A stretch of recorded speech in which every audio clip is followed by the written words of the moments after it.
Mitsangana Mihazavà fa tonga ny Fahazavanao, ary ny Voninahitr'i Jehovah efa miposaka aminao.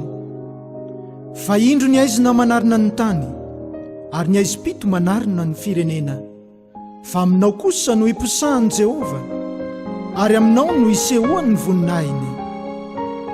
Ezao ny fiantsonao fa aza tao malemy, asandrato ny feonao tahaka ny an'ny anjomara, ka ambarao amin'ny oloko ny fahadisony, ary amin'ny taranak'i Jakoba ny fahotany.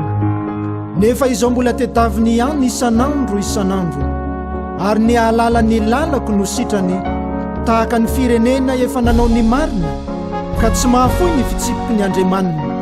Ny fanontaniany amiko ny fitsipiky ny fahamarinana, sy aniria ny avian'Andriamanitra. Fa adala ny oloko, izao tsy mba fantany, zaza tsy misaina izy, sady tsy manam-pahalalana. Raha ny anao ratsy dia hendry izy, fa ny anao soa kosa tsy fantany. Ny oloko dia mila saina amin'ny tapakazo, ary ny teny no manambara aminy. Fa ny fanahy mpijangajangana no mampany azy, ary lasa kojanga izy, ka tsy manaiky an'Andriamanina. Ampionony ny oloko, hoy Andriamanitra reo. Indro efa nataoko ambavanao ny teniko, ary indro aho manendry anao izao andro anio izao, hanapahefana amin'ny firenena sy ny fanjakana, hanongotra sy anjera, sy andrava sy androdana, ary anorona sy hamboly.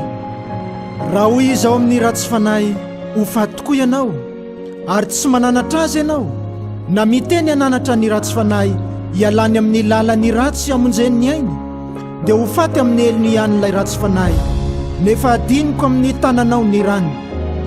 Fa raha mananatra ny ratsy fanahy kosa ianao, ka izy no tsy mety miala amin'ny faharatsiny sy amin'ny lalany ratsy, dia ho faty amin'ny elony ihany izy, fa ho voavonjinao ny fanahinao. Tandreminy tenanao sy ny fampianaranao, ka mahareta amin'izany, fa raha manao izany ianao, dia hamonjy ny tenanao sy izay miaino anao. Tsy miemotra ny fonay, ary tsy miala amin'ny lalanao ny dianay. Ary nandre ny feon'ny tompo aho nanao hoe, iza no irahiko, ary iza no andeha ho irakay. Dia hoy izao, inty aho, irao aho.